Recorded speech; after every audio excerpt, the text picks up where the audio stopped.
Hi, I'm Tim. Welcome to our channel and thanks for logging on. Today we're discussing the Rolex Oyster Perpetual Daytona reference 116523 in a combination of stainless steel and Rolex's own yellow gold. You can see and you can purchase this in-house movement 3-day power reserve vertical clutch column wheel chronograph on our website. Subscribe to our YouTube channel if you enjoy these videos, and please click on the card in the upper right hand corner of the screen at any time during this video to see our full listing for this watch with accessories included in the sale, high-resolution images, and naturally complete pricing details for this Rolex Daytona.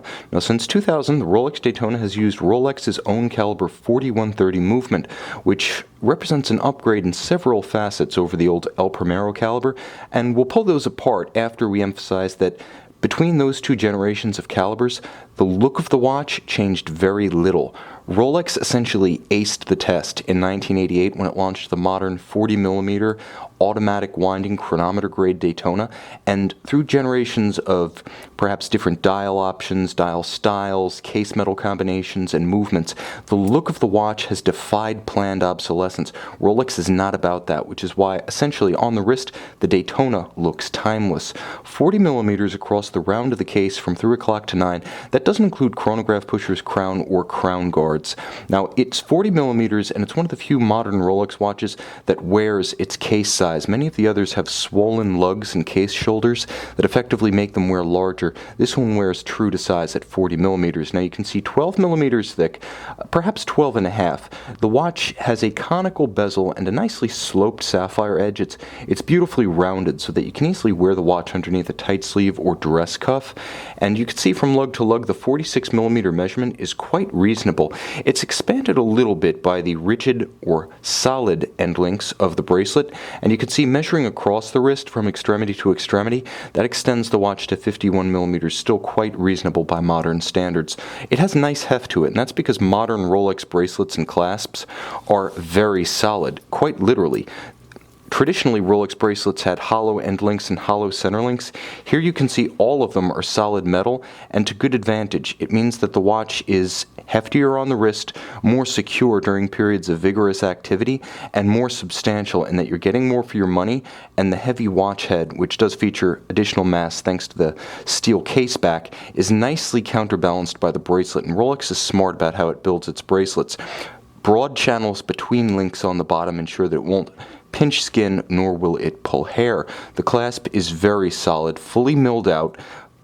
The days of the stamped clasps on Rolex watches are long since past, and a wonderful clamshell with the Rolex coronet to keep it closed tight, and a straight through yellow stripe. As you can see, everything right down to the clasp itself is two-tone. Now, two-tone is used effectively all over the watch. First on the case, in contrast with the crown chronograph pushers, the end links, and the bezel, and then secondly on the dial itself, where a combination of applied yellow gold luminescent indices, hands, chapter rings, and Rolex coronets contrasts nicely with the white of the dial itself. There's a small shock of red, which has become traditional on the Daytona models. Handsome, classical. Again, it's a design that really hasn't changed in meaningful ways since 1988. The Daytona being one of the few Rolex models that almost completely defies changing fads and fashions. Timeless, and again, absolutely inured against obsolescence because the style is so effective. Now, there are some changes that occurred from the switch between Zenith caliber in 1999 to Rolex in-house caliber in 2000. One is that the sub-registers for minutes and for chronograph hours are slightly elevated above the cannon pinion. You can see they're just a little bit higher, so it's not as though you can draw a line between the three. Moreover, you'll note that the constant seconds moves to 6 o'clock from the old 9 o'clock with the El Primero, but it's what's inside that really counts. And what's inside is the Rolex in-house caliber 4130. 44 jewels, automatic winding, very smooth with bidirectional winding. Doesn't have that unidirectional rotor wobble that you associate with some chronographs that use Valjoux 7750 based calibers. This one is incredibly refined to the point where you can neither hear nor feel the rotor. And of course, Rolex uses architectures that are designed to be robust. A dual anchored balance bridge that is anchored on each side of the balance wheel. With a free sprung balance, these features make the watch shock resistant.